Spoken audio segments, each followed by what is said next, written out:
Hello guys, আসসালামু আলাইকুম। আমার এলাকার বায়ানচারি একটা পাগল ছেলেকে নিয়ে আসলো আমার কাছে।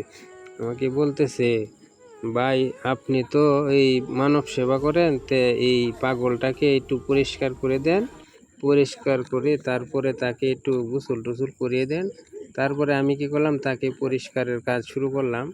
পরিষ্কার করে তার মাথা মাথা কাটিয়ে তারপরে সমস্ত কিছু পরিষ্কার করে এই তাকে গোসলের জন্য প্রস্তুত করতেছি। হাতের নখ কাটলাম, তারপরে পায়ের নখ কাটলাম। নখ কাটার পরে তাকে গোসলের জন্য তৈরি করতেছি। তাকে গোসল করাবো এখন। এই যে পানি ঢালতেছি, পানি ঢালার পরে তাকে এখন শরীরটা সাবান লাগাবো। সাবান টাবান লাগায় তারপরে মোটামুটিভাবে ভালো একটু পরিষ্কার করে তারপর দেখেন গোসল করায় তারপরে শরীরটা মুছতেছি। মুছে তারপরে নতুন একটি আমি জামা কাপড় আমার নিজ উদ্যোগে আনলাম, এনে তারপরে জামা কাপড়টি পরাইছি। তারপরে এই গেঞ্জি দিলাম, সব গেঞ্জি গুঞ্জি দিয়া তাকে অসাধারণ লাগবে। এখন দেখেন আগের লুকটা কেমন ছিল আর বর্তমানে পোশাক পরার পরে যে তার একটা লুক চলে আসছে, আপনারা অবশ্যই দেখবেন, বুঝতে পারবেন দেখলেই। দেখেন এখন তাকে কেমন দেখা যাচ্ছে।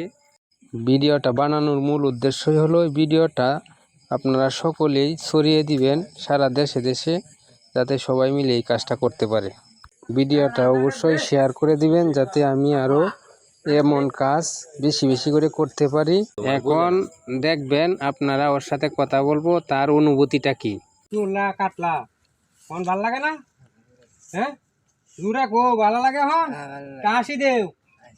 হ্যাঁ কাশি দেও আর কিরকম তো নায়কের মতো দাদা।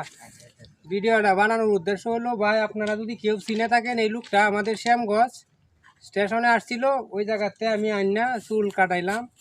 চুল কাটানোর পর এই যে গোসল টুসল করায় একটা জামা একটা গেঞ্জি, এটা আমার নিজ উদ্যোগে আমি করছি কাজটা, আমার এলাকার ছোটো বায়ানচারিকে নিয়ে কাজটা করছি। আপনারা যদি কেউ এর এই বাই পরিচিত হয়ে থাকে, তে আপনারা অবশ্যই তাকে শ্যামগঞ্জ খোঁজ নেবেন, আমাদের স্টেশনেই থাকে উনি। দেখেন উনি মনে হইতেছে খুব ভালো ফ্যামিলির মানুষ, হয়তো পাগল অবস্থায় ঘুরতেছে অনেকই দিন যাবত।